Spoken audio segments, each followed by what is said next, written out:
Hello लोगोफोर, नोंथांमोनखौ आंनि बे डिबि ब्लग्स अफिसियेल चेनेलावहाय बरायहरनाय थाग्रोबाय।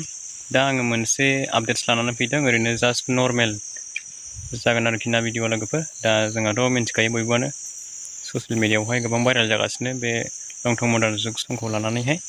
दा बिनि सायावहाय सासे आइजोआ मा बिबुंथि लाखिगोन नोंथांमोना गिबियाव भिडिअखौ नायनानै लाग्रोबानो जाबाय आरोखि ना लोगोफोर।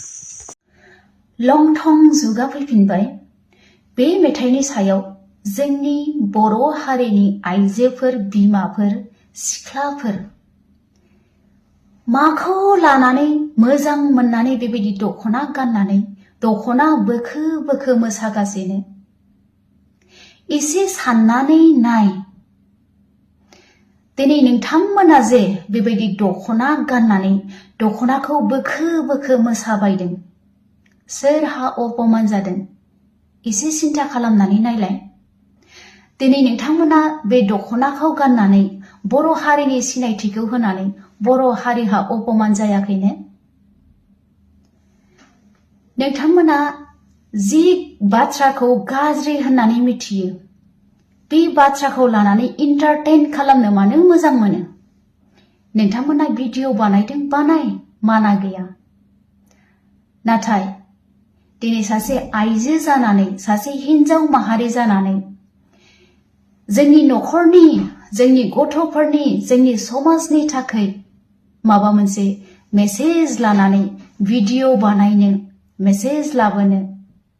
दा नुखाबाय नङा होमबा लोगोफोर नोंथांमोना भिडिअखौहाय।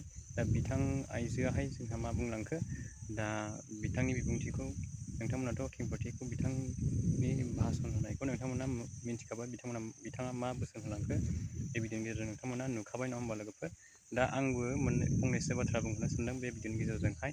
दा नोंगौ लोगोफोर, बिथां बुंनाय बाथ्रायाहाय सैथो, थार, बिथाङा थारखौनो बुंदों। दा जोंनि माखासे सुबुङा बेखौ बुजिया आरोखि। दा गावसिनि गोसो बायदि आजाथावै भिडिअ बानायना आपल'ड खालामना हगारो, रिल्स बानायना, आरो माखासे मोजां मोजां बानायनानै आपल'ड खालामो आरोखि ससियेल मिडियायावहाय।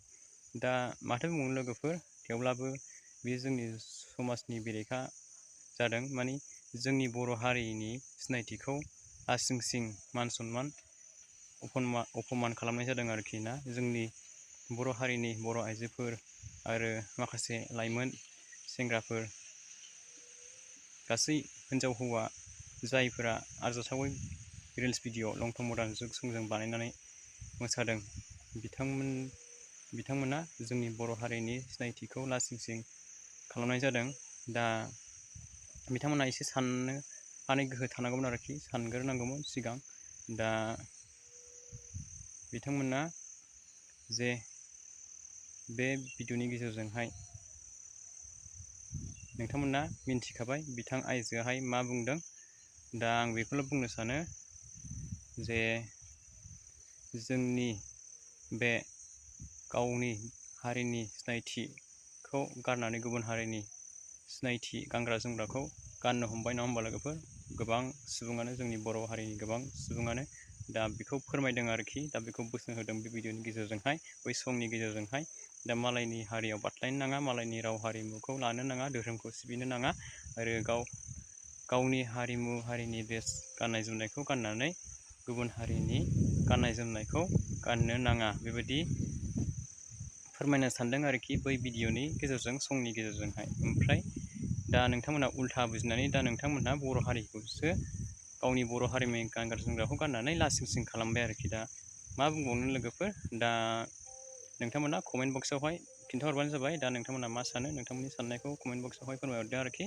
दा बेनोमोन आरोखि लोगोफोर दिनैनि आपडेट्सआ, ओरैनो जास्ट नर्मेल लाबोनाय जाबाय आरो भिडिअखौहाय। दा नोंथांमोना कमेन्ट खालामनानै बुंहरबानो जाबाय आरोखि। बिदिब्ला लोगोफोर नेक्स्ट भिडिअआव लोगो मोनगोन। Thank you for वाचिं।